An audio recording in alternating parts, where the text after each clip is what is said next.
Bismillahirrahmanirrahim. Assalamualaikum warahmatullahi wabarakatuh. Baik, perkenalkan, nama saya Indah Eka Suryani. NIM saya 2011306056. Saya dari Prodi Pendidikan Guru Madrasah Ibtidaiyah Lokal 1.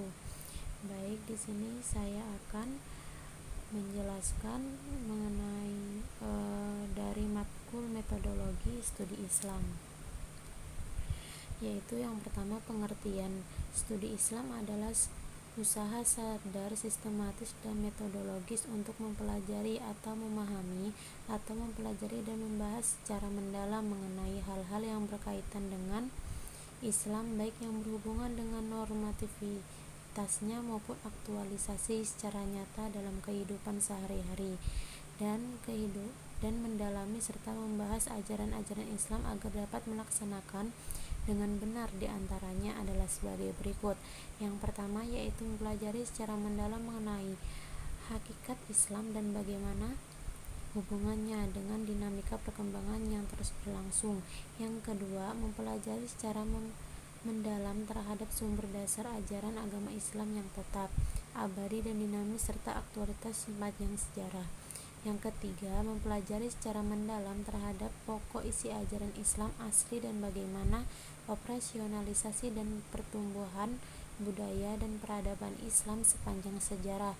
Yang keempat, mempelajari secara mendalam terhadap prinsip-prinsip dan nilai-nilai dasar ajaran Islam dan bagaimana perwujudannya dalam membimbing dan mengarahkan.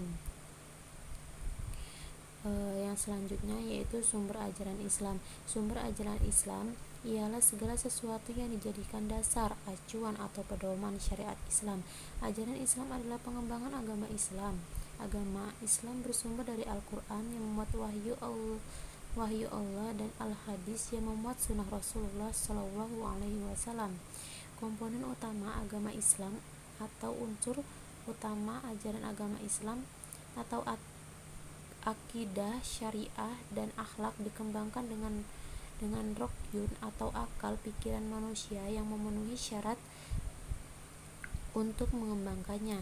Mempelajari agama Islam merupakan fardu ain, yakni kewajiban pribadi setiap muslim dan muslimah. Sedang mengkaji ajaran Islam terutama yang dikembangkan oleh akal pikiran manusia diwajibkan kepada masyarakat atau kelompok masyarakat. Berijtihad adalah berusaha sungguh-sungguh dalam mempergunakan seluruh kemampuan akal pikiran, pengetahuan, pengalaman manusia yang memenuhi syarat untuk mengkaji dan memahami wahyu dan sunnah serta mengalirkan ajarannya, termasuk ajaran mengenai hukum atau fikih Islam dari keduanya. Dalam upaya memahami ajaran Islam sebagai aspek yang berkenan dengan Islam perlu dikaji secara seksama sehingga dapat menghasilkan pemahaman Islam yang komprehensif. Normativitas berasal dari bahasa Inggris norm yang berarti norma ajaran, acuan, ketentuan tentang masalah yang baik dan buruk, yang boleh dilakukan dan yang tidak boleh dilakukan.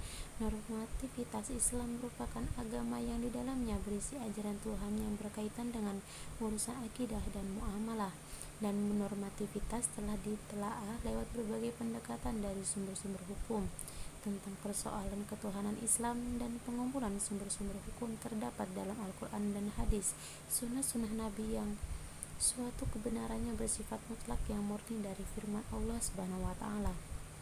Normativitas terbagi menjadi dua bagian, yaitu Al-Quran dan sunnah Nabi. Dalam Al-Quran terbagi menjadi 4 metode, yaitu yang pertama, metode tahlili atau analitis. Metode tahlili adalah metode tafsir yang ayat demi ayat, surat demi surat sesuai tata urutan Mushaf Utsmani dengan penjelasan yang cukup terperinci dan menjelaskan apa yang dimaksud dari makna Al-Quran tersebut. Yang kedua, metode ijmali atau global. Metode ini ijmali adalah metode tafsir yang menjelaskan ayat-ayat Al-Quran dengan cara mengemukakan makna yang bersifat global dengan menggunakan bahasa yang ringkas sehingga mudah dipahami.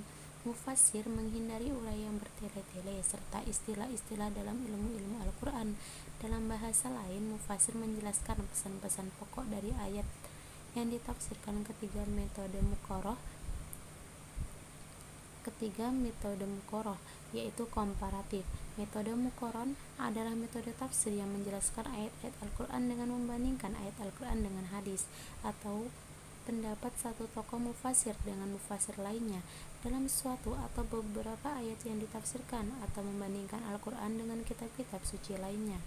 Metode ini lebih bertujuan untuk menganalisis perasaan dan perbedaan dalam penafsiran Al-Quran daripada menganalisis kandungannya.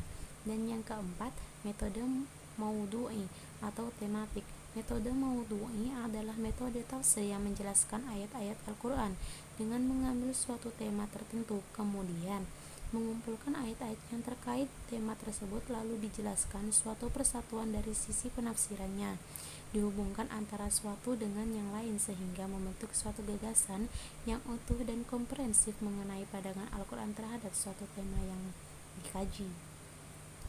Dan yang selanjutnya, sunnah Nabi. Sunnah Nabi mencakup dalam takhrij hadis. Takhrij hadis adalah usaha menemukan matan dan sanad hadis secara lengkap dari sumber-sumber yang asli, yang dari situ akan bisa diketahui kualitas suatu hadis baik secara langsung karena sudah disebutkan oleh kolektornya maupun melalui penelitian selanjutnya. Yang selanjutnya yaitu adalah historis. Historis terbagi menjadi 6 bagian, diantaranya adalah 1. Penafsiran, 2. Pemikiran atau ijtihad, yang ketiga institusi keagamaan, yang keempat pengalaman, yang kelima fikih, tasawuf, filsafat kalam, dan yang keenam adalah Islam kontemporer. Pendekatan studi Islam. Pendekatan studi Islam yaitu adalah cara kerja untuk memudahkan manusia dalam memahami dan mendalami Islam secara tertentu agar tidak terjadi kegagalan. Sedangkan pengertian pendekatan Islam sendiri yaitu suatu cara pandang atau paradigma yang terjadi yang ada dalam studi untuk memahami agama. Adapun beberapa bagian pendekatan dalam studi Islam, diantaranya yang pertama yaitu adalah pendekatan normatif, yang kedua pendekatan antropologis, yang ketiga pendekatan sosial budaya, yang keempat pendekatan sosiologis, yang kelima pendekatan psikologis, dan yang keenam adalah pendekatan filosofis. Jika menurut penjelasannya yaitu sebagai berikut. Pendekatan normatif, suatu pendekatan atau cara yang membahas ajaran agama Islam dilihat dari segi Al-Quran dan As-Sunnahnya. Dan yang kedua, pendekatan antropologis, suatu cara untuk memahami agama dengan melihat wujud keagamaan yang tumbuh dalam berkembang dalam lingkungan atau di dalam masyarakat ya.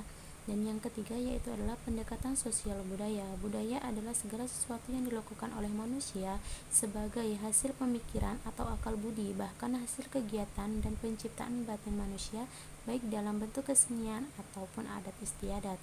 Yang keempat yaitu adalah pendekatan sosiologis, adalah suatu ilmu yang menjelaskan tentang hubungan antara masyarakat yang satu dengan yang lainnya. Pendekatan ini sangat penting karena kenapa dalam agama juga ditemukan permasalahan sosial antara makhluknya. Dan yang kelima adalah pendekatan psikologis, merupakan pendekatan yang dilakukan dengan tujuan untuk melihat kondisi jiwa pribadi yang beragama. Dalam pendekatan tersebut, hal yang menarik bagi para peneliti adalah kondisi jiwa manusia yang berhubungan dengan agama, baik itu pengaruh atau akibat termasuk manfaat berpikir positif. Dan yang keenam adalah pendekatan filosofis. Dalam studi agama berusaha mencari penjelasan dari konsep-konsep ajaran agama dengan cara memeriksa dan menemukan sistem nalar yang dapat dipahami manusia. Selanjutnya yaitu adalah problematika kontemporer. Teori problematika kontemporer. Yang pertama yaitu adalah teori hudud. Pemikirannya yang terkenal adalah mengenali teori batas hukum atau hudud, bahwa menurut teorinya perintah Allah yang diungkapkan di Al-Quran dan Sunnah terutama mengenai hukum mengandung batas maksimal dan minimal. Dan yang kedua yaitu adalah teori pribumisasi, adalah suatu proses atau transformasi unsur-unsur asing dengan unsur-unsur lokal.